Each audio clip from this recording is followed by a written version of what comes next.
obviously teaching to being on telly in front of millions of people. Tell me about that experience, because it has been a very special few months for you. Oh, it's been a little bit of a whirlwind. I've loved every second of it. The amount of support that I've got since the show has been really, really lovely. All the kids at my school were really supportive, and I think quite enjoyed having me in the classroom, which was a nice change. What was it like going back to the classroom? I mean, you went back to the classroom from obviously the live television. It must have been quite surreal for you. Oh, it was completely surreal. The first day I was back, all the kids kind of came running over, wanting to say hello. Lots of them wanting like photos with me. Of course, as a teacher, I can't do that. But no, they were really excited. That's wonderful. Congratulations. Wonderful in the final. Thank you. Amy Hansel from The Apprentice, and I want to speak to you about QVC after that very briefly. So tell us about your experience on The Apprentice first of all. It was a great life experience. I met some wonderful people, and yeah, it was just a good time. I got to showcase some of my business acumen. Sadly, it didn't work out as I wanted it to, but everything happens for a reason. I like to, a lot of people don't know, but you have we spoke about this. People see people on The Apprentice, but they don't know their backgrounds, and you have a very interesting background with theatre, actor, haven't you? Yeah, I was an actress, and then I was a theater producer, and then I launched my beauty brand, Hollywood Browser Beauty, and now I do tons of TV shopping. We have that in common, and I sell my products all over the world on TV shopping and in retail. And you recently back to that as well, at QVC? Yes, I'm back on QVC UK and Italy and Germany, so thrilled to be back on TV shopping. Cool, Amy. Have a great night. Nice okay, thank you. Thank you. So I've just been speaking to Amy. I did a live with Amy the other week about, obviously, The Apprentice. What was it like for you? Did it change you as a person? Did you learn anything about yourself after that? I learned quite a lot about myself. I think coming from military to civilian was the first step, mixing with other people, but it definitely changed me in how I approach the world of business. Definitely a massive learning curve for me. And what have you been doing since? I know you do promote your businesses online a lot.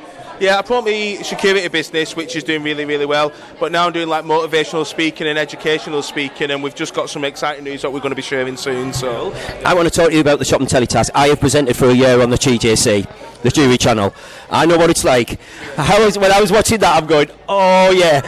How was that experience for you? It's not easy. That was nails. It was the hardest thing, and obviously I thought I was quite good in front of a camera, but that is the hardest task I've ever done. So yeah, for whoever does it, hats off to them, because it's a hard task. One thing people say to us in Shop and Telly, they say, do you have a script? Do you have an autocue? And you go, no. You don't have either, do you? Well, I had Harpreet in the background, that's all I had. Yeah, that's all I had, but it was good fun, but it's a massive, massive skill. I thought I could sell, but that is up there, it really is, so yeah, very, very good. I'll teach you some skills later. It's easy, man, it's easy when you get used to it. It's like autopilot, honestly. I'll see you later, thank you. Of course. That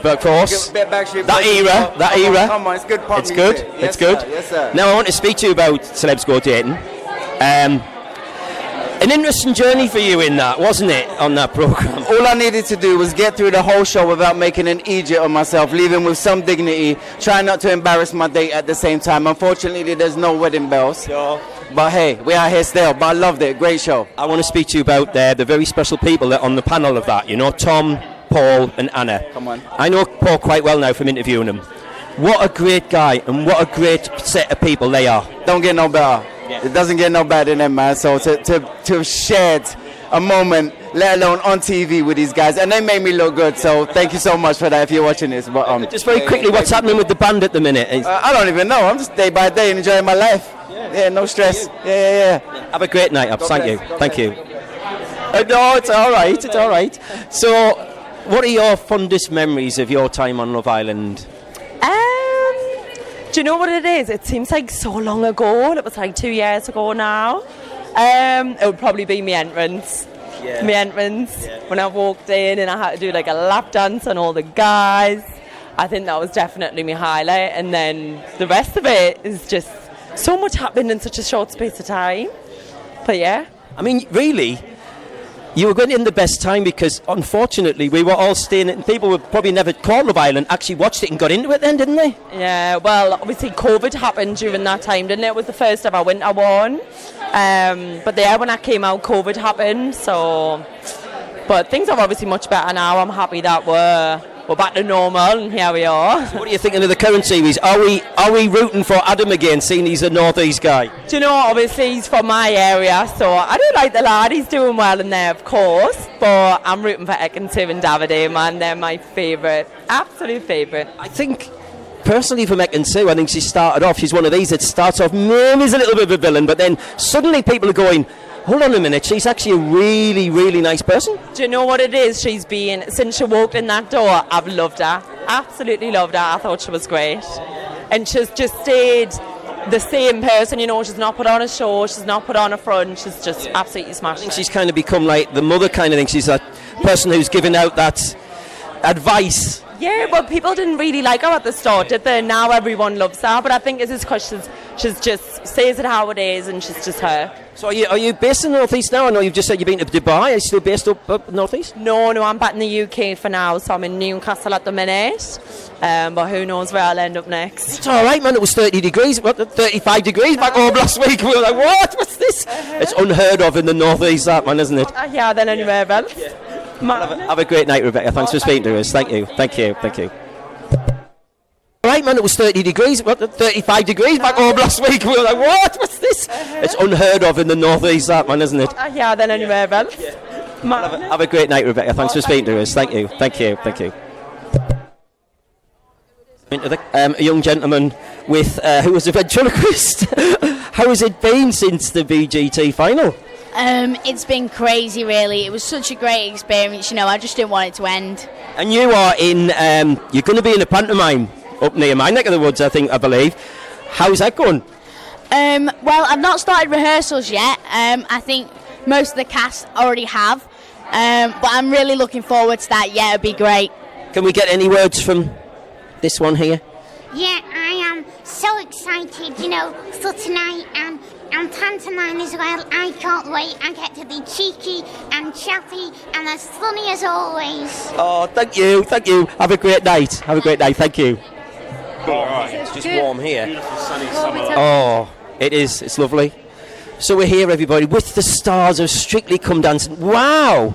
I mean, not long now, is it? Not long now till the new series. How's things going? We just started rehearsals, haven't you? We have. We've started rehearsals. A few group numbers are underway now.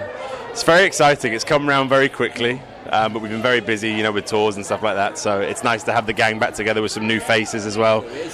So yeah, it's really, really great. The vibe's brilliant within the group, and yeah, it's all going great. To be fair. I was fortunate to work in the Sun and Empire on Anton and Giovanni's show just a few weeks ago. You know, Strictly is the biggest show on telly, just from the audience reaction, and they wait outside for the fans. It's huge, isn't it? It definitely is the biggest show and the best show. I mean, from my point of view, I love it. It's absolutely incredible. Will you be going on any tours like that? I mean, that was I know Kevin's been doing the Burn Up the Floor, and obviously lots of tours. You've in that, yeah. How was that? Yeah, it was a lot of fun. It was a great group. It was like a real big it was the Burn the Floor reunion for 25 years, so it was a pleasure to be a part of that. And obviously Nadia was on the Here Come the Boys show, which was another great success. So yeah, it's been great working, but now we're ready to get back into Strictly mode. I think the fans are hungry for it as well. So I cannot stress, honestly, you just have to see when a live audience actually how big the show is. I don't think you realise sometimes when you're on telly, but huge show. But congratulations and good luck for the new season. Thanks so much. Thank you. Nice one, cheers.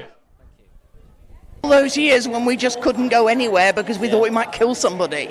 So yes, I mean this month we've had the Trick Awards, and then we've had the ITV party, and now we are here. And it's still a very, the Chase has been going for a long time now, and still a popular programme. What is it about the Chase that still drags in those viewers? I would say it's two things, basically. It's the format, which just works really well, and Bradley. I mean, everybody loves Bradley. He does so well, and he just really makes it all work. He is the master presenter, isn't he? He's with that background of obviously stand-up where he came from and now being a presenter. Yeah, he's really expert. He's so good at understanding about how to be on the side of the contestants and not centre himself. And because he doesn't show off and centre himself, everybody loves him. No. And I'm going to speak to you very quickly about obviously the jungle. Did you find anything out about yourself? After that experience I learned that I'm a great deal more of a wimp than I thought I was. I also learned that when you have one of those little, whatever they call them, of containers of dental floss, you actually the little metal bit on the top is for cutting it, which I didn't know until I was shown that in the jungle. I didn't have to go into an Australian rainforest to find that out, but I'm no longer using nail scissors. Well, have a great night, and I hope you're successful. Thank you for speaking to me. Thank you. Yes. That's what we all want, a bit of reality in our life. And obviously, me myself, when we started, I started about 30 years ago doing stage. It's a bit of a different world now, isn't it, with reality? It is. I mean, it's taken over, you know, but I think it's quite interesting. I think it's good. We've all done a bit of reality. I'm a Celebrity, Get Me Out of Here, you know, things like that. So it's good. I want to ask you about your career and so many highlights from film, Rocky Horror to pantomime to so many things, Christopher. I mean, we could go on forever. What sticks out in your mind has been maybe just a few of those wonderful highlights? Well, I mean, having done Porridge, playing Lukewarm Porridge, which I loved, playing Nero and I Claudius, playing the sex-crazed vicar in Poldark. And then people say to me, what's the best thing you've ever done? And I suppose I have to say, I'm a Celebrity, Get Me Out of Here.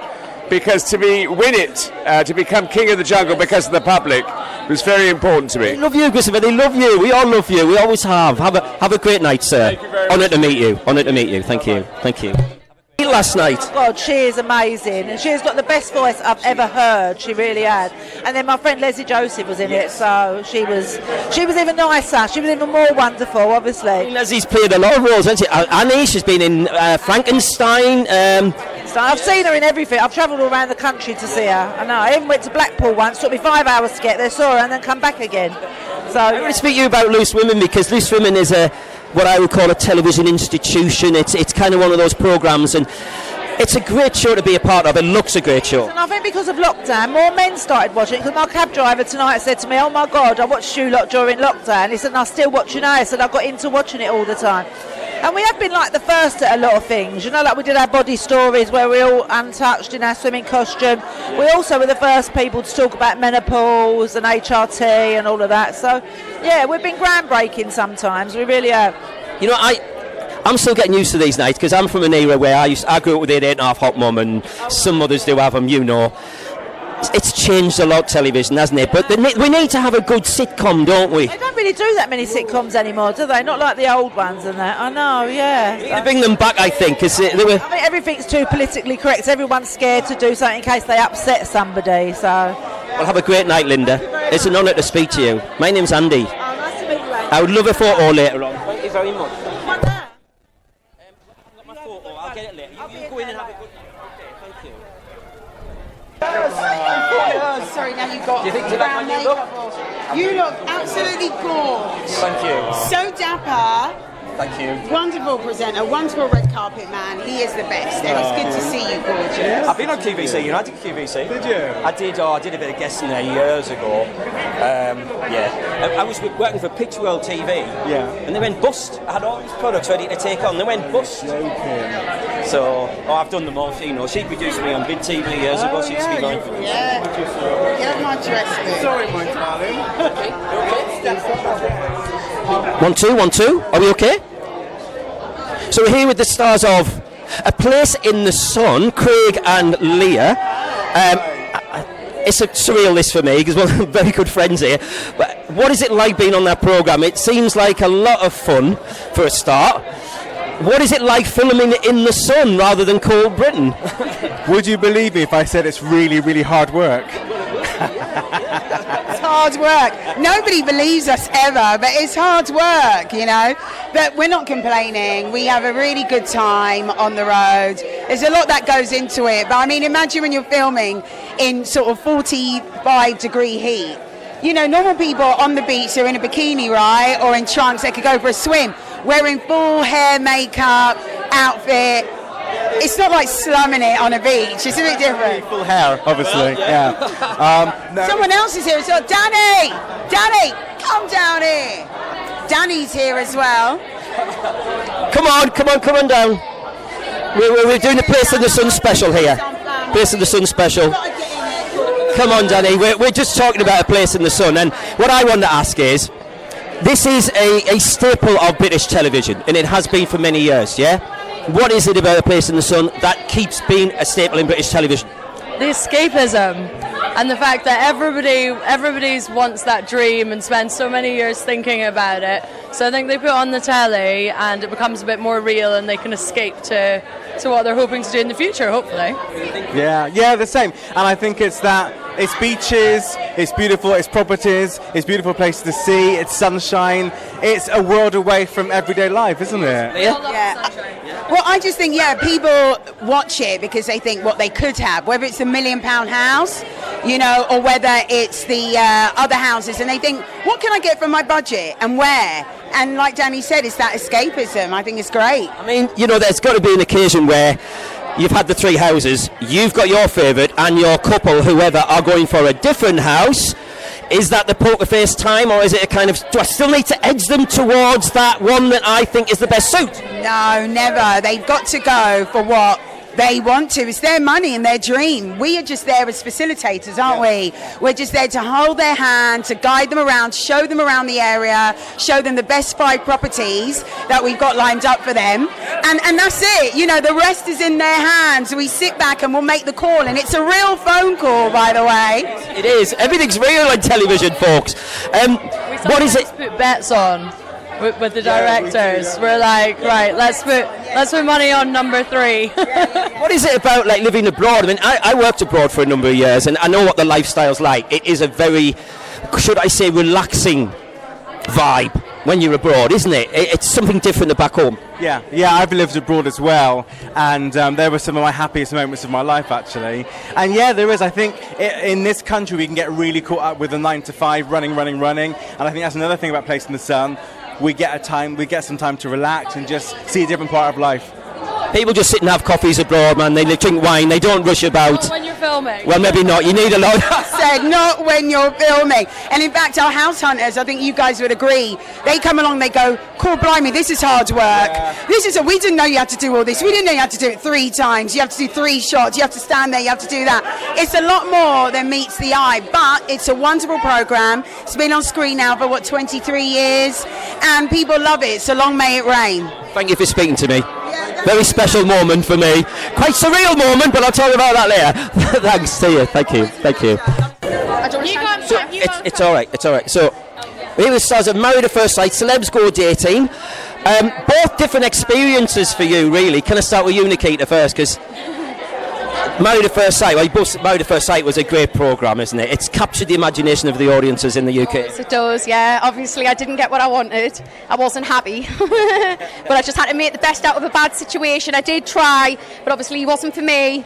And it is what it is. I'm still single. Obviously, went on Celebs, didn't find anyone either. Met Jess, though, made a best friend for life. So that was the best outcome out of the lot of it. I'm happy that this show, both of them are up for awards, even the judges.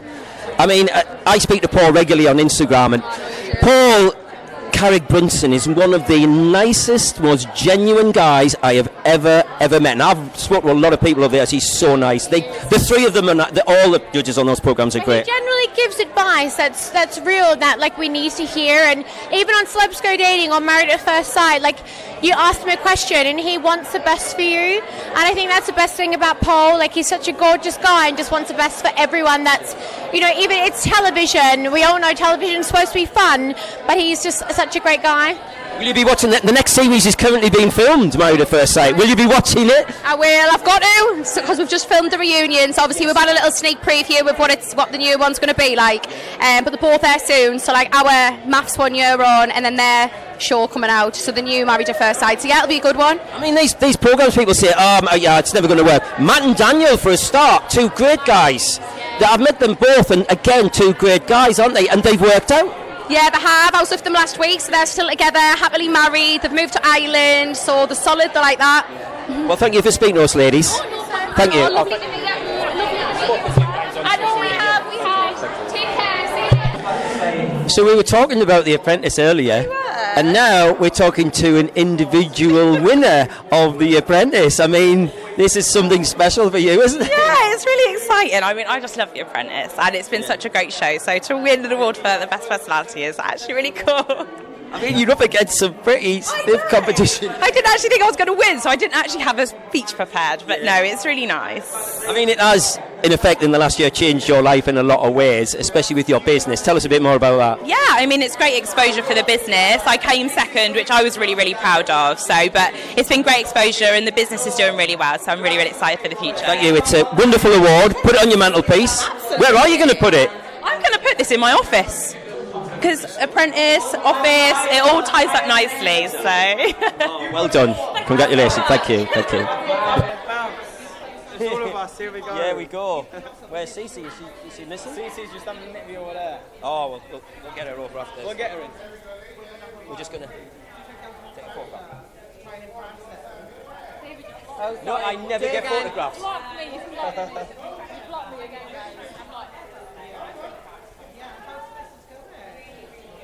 Number 2, baby. Whoa, it's my second. We've done a lot of things over the years. Yeah. Have you a photograph, have we? Never had a photograph. He's good looking, isn't he? Yeah, he's good looking. So, yeah, First Dates, that wonderful programme that brings love to so many people, has won the award tonight. How do you feel? I'm amazing. I feel like we've won an Oscar. I know. I feel like this is your guys' first time. We've won it before. But it's your guys' first time. So you guys revel in it. Me and Daniela we all feel amazing, and ultimately we all work. You wouldn't believe the work and the effort that goes into making the show, and our daters, production, everyone, our families. And as I keep saying, if we could all love each other and ourselves a little bit more, the world would be a better place. Do you know what I mean? And it's genuine love. First Dates, it's real. It's, there's no boundaries to who comes in the doors, who comes through the doors. We represent everybody of all, every... A lot of everything else is based on, celebrity dating, and we are based purely on the public and reality of dating. Really awkward dates, awkward dates. I'm an awkward dater, and I'm pretty sure everyone else is a really awkward dater. I can see it now. You got a sweaty upper lip right now. I can see it. Just for the camera, I'm not an awkward dater.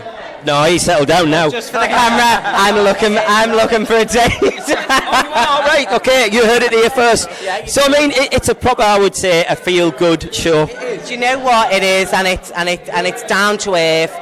And it's you're accepted when you come in, and that is what is beautiful about the show. And I think the fact that it is one of the only broadest spectrum dating shows, we have everybody from the LGBTQ community, we have everybody from the straight community, everybody. We include everybody. We're so inclusive as a dating show. I think that's a really important aspect of the show. We're grateful and we're so thankful to the public, to the fans of the show, love and have voted. Thank you, and let's bring love and let's bring happiness and kindness. I need to speak. I speak to you about this. I speak to him about the man that runs the ship, and there's a few times in that series where you do something and he's there. He's like your teacher. He's there. He's going, "Hey, what you doing? Who are you, Mr. Fred?" Mr. Fred. Fred is so passionate about what he does with hospitality, and he is ultimately such a professional in his area of expertise. But it's not just hospitality. He is passionate about love and making love happen. Everybody that walks through the door gets treated exactly the same, and Fred is the person that brings them together. I honestly feel that he is the person that makes the dates happen. 100%. Fred is a lover. Fred is the man of love, and Fred said the next date you go on, call me. So do you know what? I'm hoping next date I go on, fingers crossed. Fred is a cherub. That's what he is. He is Mr. Love. I think because of Fred's because he's such a genuine, down-to-earth guy as well, and I think because he's got passion about what he does, that's what makes it work. It's not just, we're making a TV show, let's have a laugh. Well, no, we're very serious about what we do, and it's a man at the top of his game. Absolutely. But have any of you been on his bad side? Because I have, and I've been punished very badly. I'm you now. I'm the new you. I'd never be on his bad side because I'm moved on to better things. Fred doesn't punish me anymore. That's these guys. He's at the milk changing nappies, everybody. So thank you for joining us tonight. Thank you. Let's go. First Dates.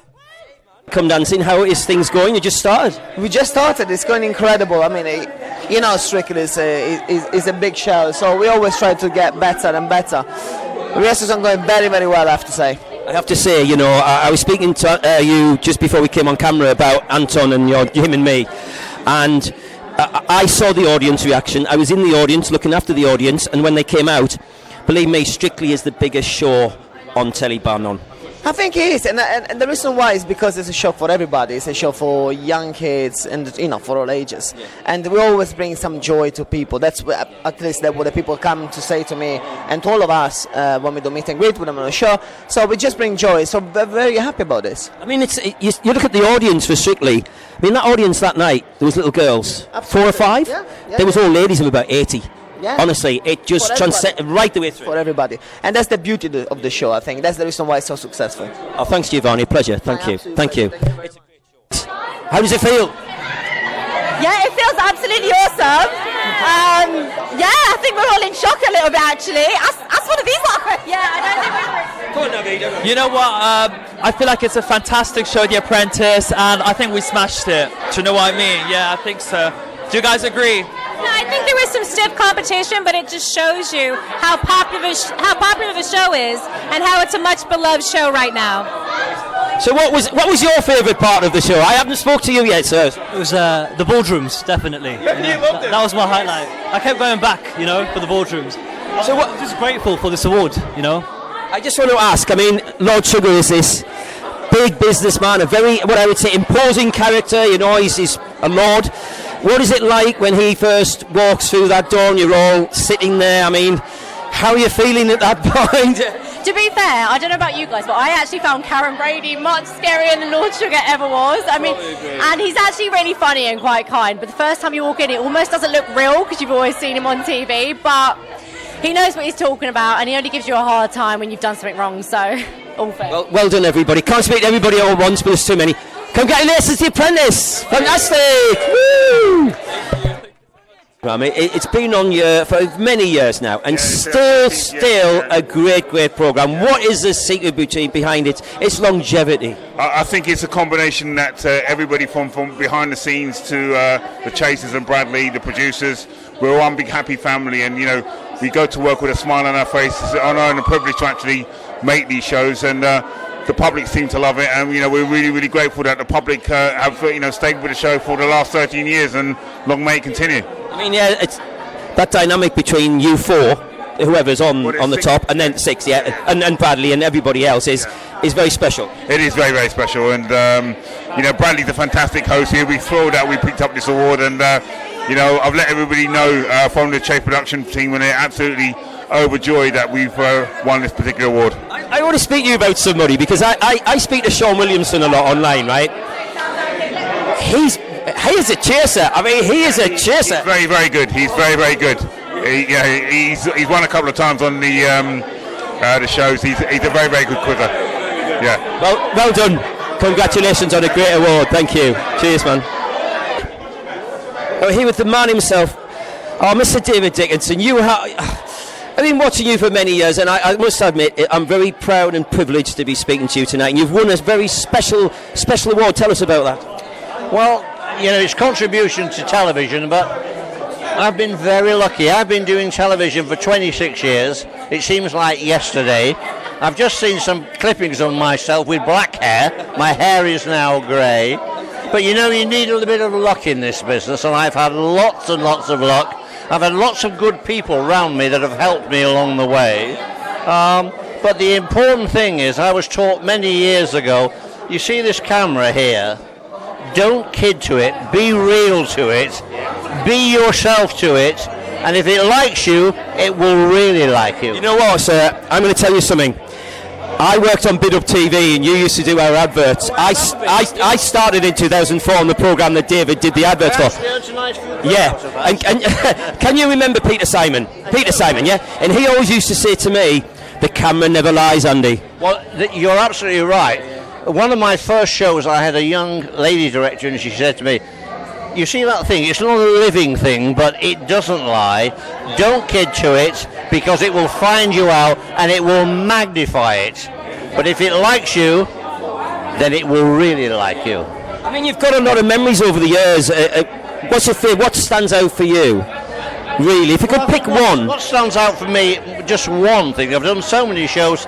I've done The Jungle, I've done Come Down See, but This Is Your Life was a standout thing for me. And It was always a big show when I was a young fella, watching it on TV with Eamon Andrews. And so that really was a standout thing for me. And it seemed to come a little bit early in my career, if anything.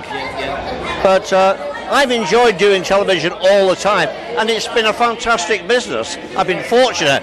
It pays well. And if you can keep working... You know what? I mean, I mean, television has changed.